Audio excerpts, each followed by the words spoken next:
right, you guys, so tell me about your new album that you guys just released and your thoughts on it. What was the process like? Like, how did it come into creation? What was the ideas behind it? There was just a lot of song ideas floating around that we would play on the guitars a lot. And Thomas had just joined the band right at the beginning of this album's conception. So, yeah, we were like kind of all coming into form with each other with the new lineup.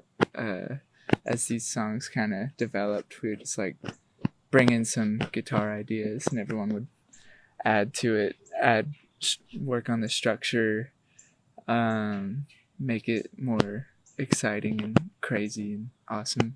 Did you guys have any challenges with like you just joining and like in the way that the album was created? Was it challenging at all?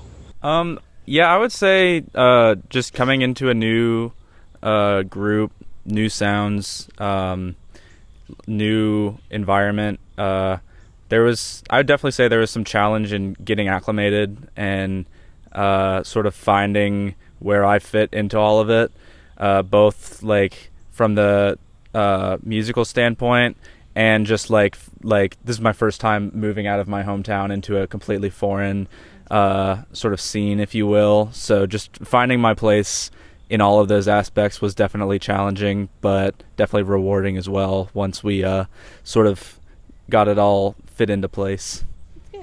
What are some of your guys' favorite songs from the album? Which child is my favorite? I'd say like personal taste. I really like After. And then I sort of have a little bit of a bias towards some of the more atmospheric ones that we don't really get to bring out a lot just because they feel a little more novel to me listening to them, because I'm not listening to them on as much of a regular basis, like while I'm practicing and stuff. So like Caught in a Smile would be one of those, and Whirlwind as well. My favorite is Mold. I think that song is like genius. And I'm saying that as someone who's not on the album, not like stroking myself here, but I think Mold is like the best song. But Lighteaters also shines a lot. It's like very intense. My favorite one to play, I think, personally. I like maybe Wink a lot. That one is one I just feel close to, and Pay Your Angels. It depends on my mood. I really like I really like how the different aspects of them fit together in the context of the album. But if I had to pick one, I would probably be Mold. Yeah. The Mold is really special to me too. Yeah. I think Mold, a lot of the songwriting, of course, but also a lot of the production on it, I really enjoy, and I think it's kind of indicative of some of the stuff I would like to do in the future, but definitely not a one-to-one. But there are aspects of it that I liked and would enjoy continuing to expand on. All right, so what made you guys decide to choose Lighteaters as your first single? For me, it was just like the way it started. It's just kind of like pop in your face.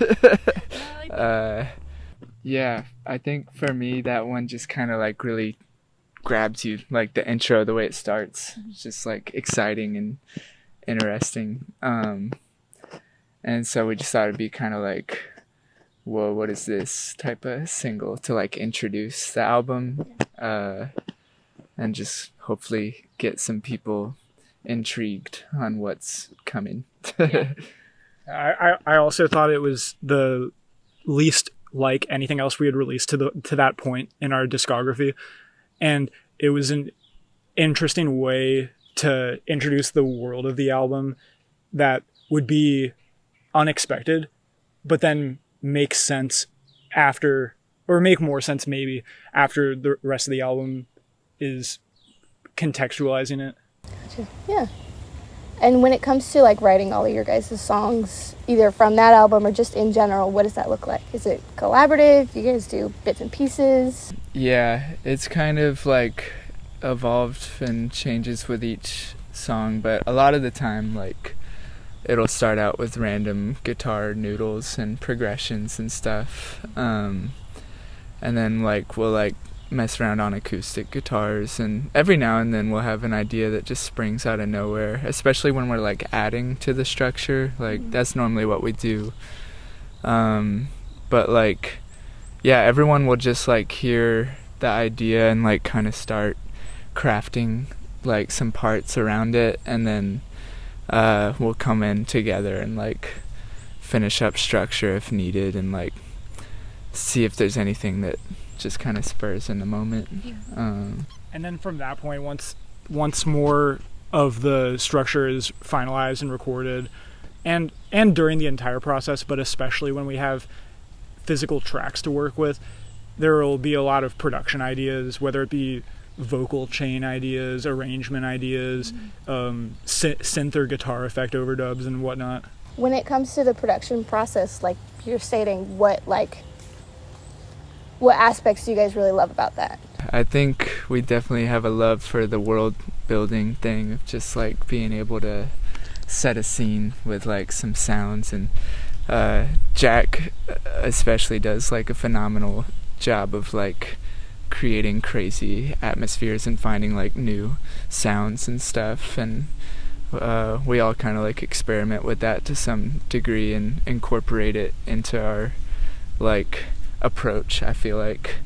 And what we're gonna do with it. Like a lot of on Whirlwind too, we did like some aux percussion stuff too, which kind of just sets it apart, I feel like, from what it could have been. Yeah, for sure.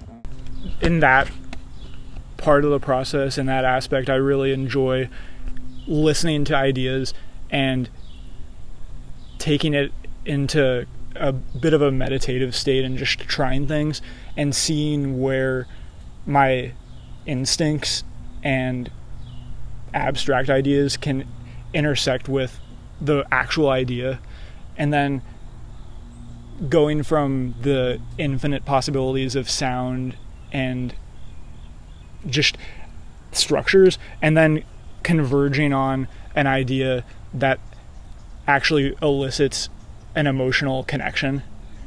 I enjoy that, and I also enjoy exploring different gear and seeing what's possible with different synths or with different approaches to guitar, whether it be slide guitar, guitar feedback, prepared guitar, that type of idea. Yeah. Seems like you've got a very like expansive and I don't know, like a very expansive mind when it comes to music. So how does that play in with all you guys and the process of creating music in general? Does it help? Is it planned? Is it just spur of the moment kind of thing? I know for me, the like creativity that naturally kind of flows with everyone here is very beneficial to me, I guess personally, just because like it makes me want to match the ideas. So like I think when it's like everyone around you is doing all this crazy stuff, it's like you're also kind of inherently matching it a little bit with your own personal outlook on it.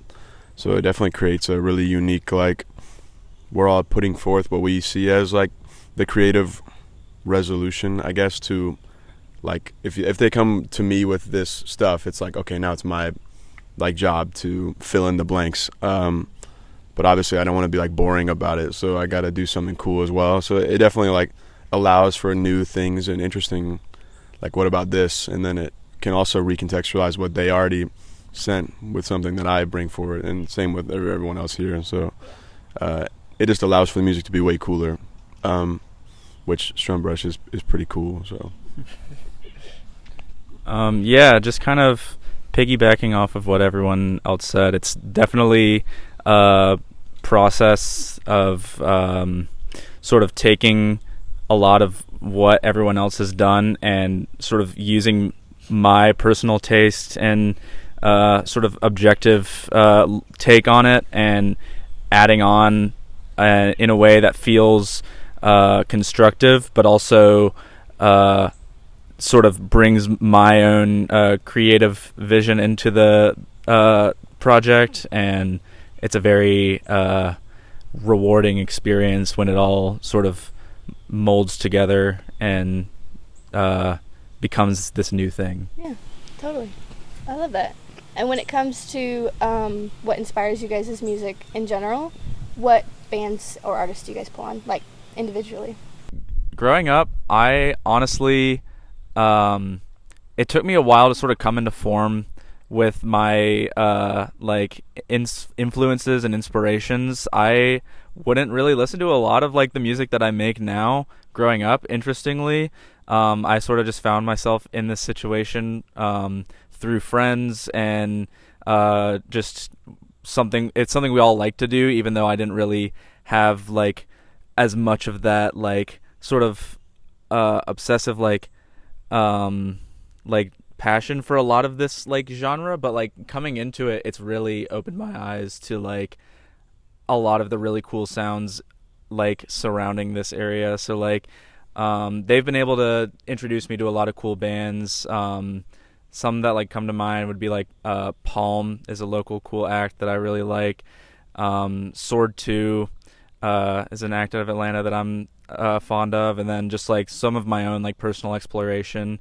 I really enjoy Feeble Little Horse and like sort of that whole like kind of like shoegazy kind of like heavier sound. That's definitely inspired a lot of my playing and where some of like the veracity and a lot of my ideas comes from.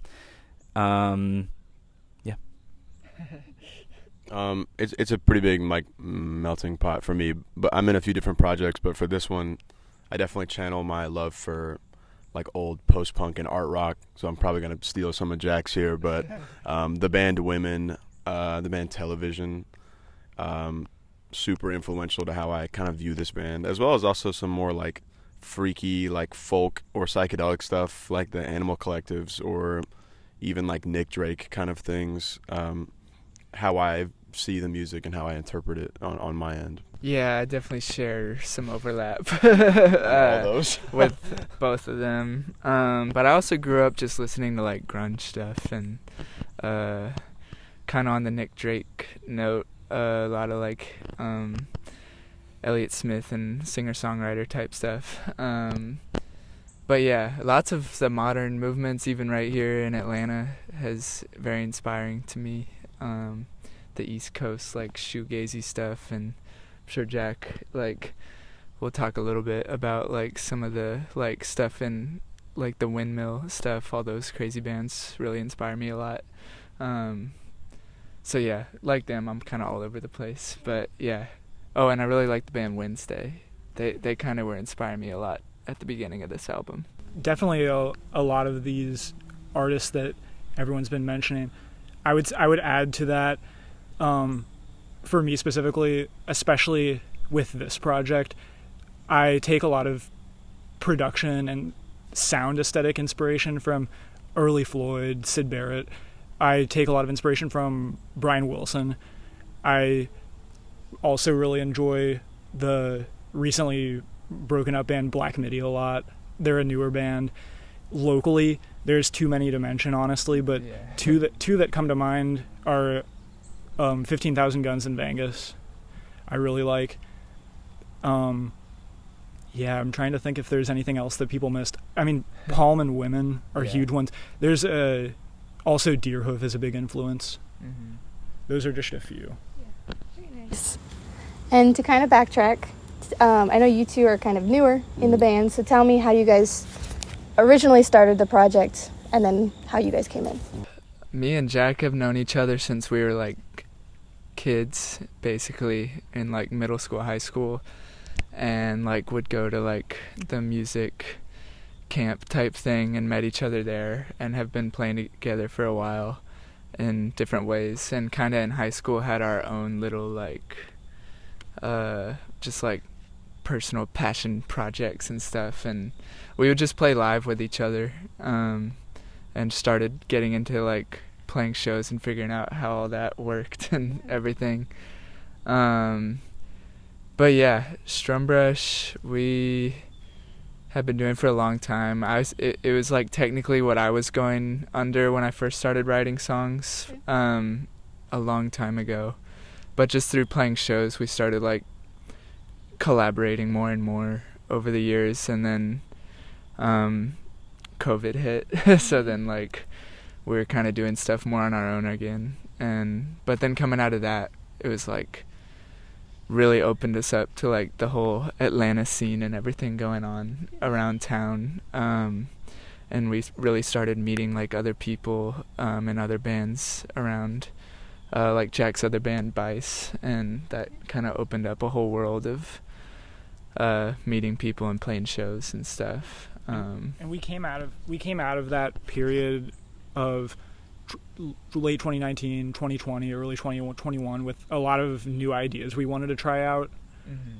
And once we got back together, we really hit the ground running with trying to play shows, see what other artists were coming out with new ideas, and then trying things out, and really quickly learning a lot just through trial and error, our own research, talking to people. And we made a lot of music in a really short amount of time that allowed us to hone in on what we really were looking to do. Mm-hmm. And it took a few iterations for me, but it was a very fruitful period of trying things out and getting immediate results and seeing what I could learn from them to put into a new project. But yeah, Thomas joined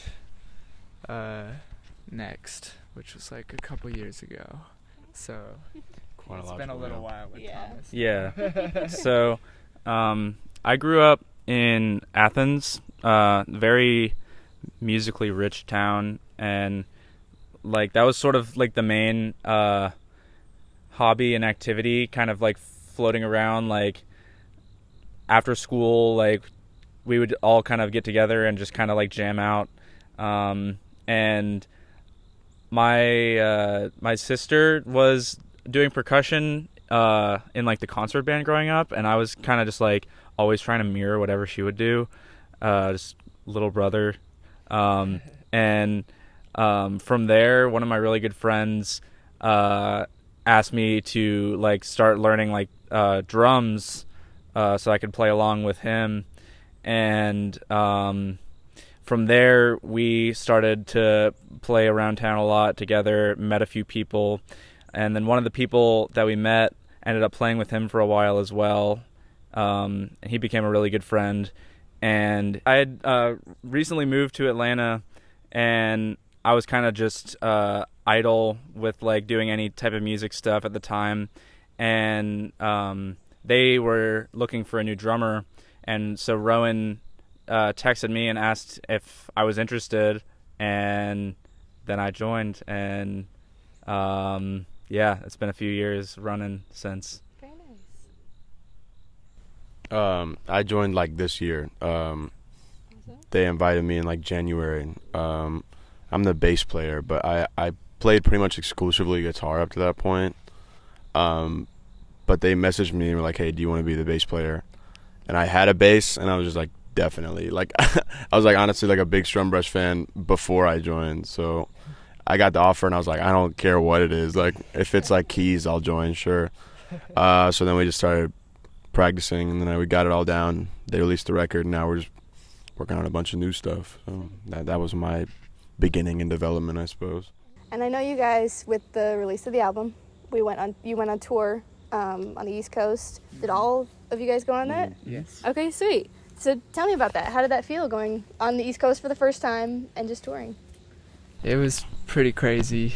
I had never gone that far ever, like just in general, so saw a lot of new places very quickly, passed by a lot of new places very quickly, got very tired and out of it very fast, but despite all that, it was awesome, and like we met a lot of really cool artists and bands along the way from other states. I think that's been my favorite thing about playing in new places, is just finding out about what they got going on around there. So that was really cool. It was really fun. It made me really want to do it again as soon as possible and continue doing it in other regions, other scenes. I really enjoyed the aspect of meeting artists and seeing what the different inspirations and styles are like from different areas as well. Tour is quite literally the most exhausting thing ever. It's like it strips you back hard. It's like, I don't know where I'm gonna sleep tonight. I don't know where I'm gonna eat tonight. I don't know when I'm gonna shower next. So that aspect of tour is utterly devastating, but it's also like really fun. Like, it's like the most fun thing ever. I was talking to one of our friends that we met and played with at some point on the tour, and he was like, I love going on tour because it's just like you have literally zero responsibility except for driving to the next place and playing the set you've just played the past like 7 nights. So it's like, in a way it's like a bit stressful, but it's also like you literally don't have to do anything. If you're not the one driving, you literally don't do anything all day, and then you like play the set that you already know how to play, and it's like, this is fun. And then you could get drunk every night. I didn't because I low-key got sick at the end of the tour, but We had to drop one show at the end because we all. Yeah, somebody got COVID at the last day, and it might have been me. But it was really fun. I'd never been to New York before. To get back. Yeah, we were tired, so it was like, let's just go home, bro. We had like a 14-hour drive home from Philly, like at least 14. But yeah, as I was saying, we went up to like New York and all these cool places, which I'd never been before. I'd only been about as high as like, I don't know, maybe like Baltimore. But yeah, it was awesome. Definitely like very demanding. Like just, yeah, every day it's kind of like, okay, we need to, like, we're getting back from the show. It's 2 a.m. We got to be out of the door, ready to like drive like X amount of hours to this other place by 9. We'll figure out, like lodging when we can. Like, we just have to get there. Like, so that's definitely very like go. But it's very worth noting that you don't get like any sleep on tour as well, especially if you're the one driving. Because like you were saying, it's like you got to be here at this time and then here at this time. And then you got to drive like 8 hours tomorrow. So it's like you got to wake up early, and it's like, oh my God. Yeah. Anyway, continue. Yeah. But yeah, it's all so worth it because of how much fun it is just getting to experience the world with your friends and make cool music. Like not doing it as a tourist, but doing it with like a purpose is really really special. My favorite part was probably like all of the new experiences, all of the like new friends, just like the like restoring faith in humanity, just like seeing all of like the nice, gracious people, like, yeah, like help yourself to like we got y'all like dinner, like help yourself to like any of the drinks or anything in the fridge, like, oh, like y'all have like this allergy, like, oh, we can help you out in this way, like, oh, like this, that, and the third. Hopefully next time you go back you can see your old friends and make even more friends and keep it growing. Have 1 million friends. Yeah. What was your guys' favorite location / performance? I know I like Baltimore a lot. Yeah. I think others might agree there. We played a really crazy show at Baltimore, just with some really crazy bands and with some friends. Cool too. And yeah, it was like an old church or something. Unique venue too. So that one was probably my favorite. But I mean, we met a lot of cool people everywhere. And I don't know. That one's like the one I remember the most. Probably the one where I got sick at too. Yeah, I feel like another one we really liked was Nashville. Yeah. But yeah, that was our second time there, and it was really cool. Just the bands we played with and the venue was crazy, and so that was really fun. And I'm trying to think. Yeah, I feel like Baltimore was awesome. They were all really cool. Did you have any other ones? The Nashville underground scene is really great right now. The New York and Philly are always really exciting. Yeah. There's a lot of great art happening up there, as there always is. Mm-hmm. And it's really exciting sort of being immersed in a scene where for an outsider it's seemingly infinite. There's so many bands up there where you, even doing as much research as you can physically do beforehand, you're bound to discover new artists or new movements going on up there that you wouldn't know about unless you actually went. And so I really hope to continue going up to the Northeast more in the next few years. And as far as tours and new albums and the future, what are your guys' goals as a band for the next few years? I think we would like to make lots of enjoyable music and tour again. We're working on a lot of music right now. So, some of it looks like it could appear on an album.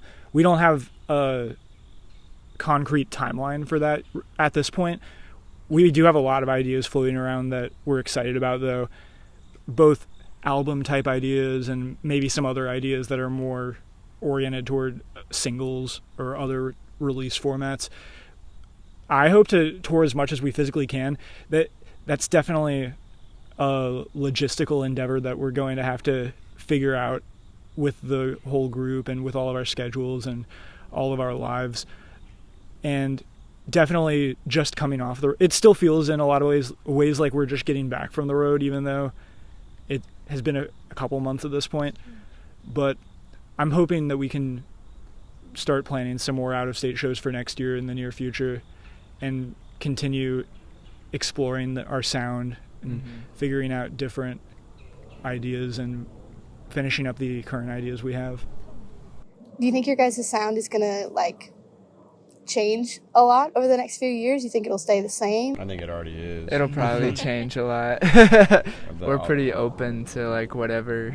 All the new stuff is already, in my opinion, sounding pretty different from Whirlwind. Not like a crazy left turn or anything, but it's the same idea, just kind of recontextualized in a more, it's more complex, more vibey. I don't know. It's different. I don't really know. It's very unique to me. Yeah. I'm really excited about all of that. So come and find out what's going on. Exciting. Awesome. Well, thank you guys for letting me interview you. This is really good. Thanks for interviewing us.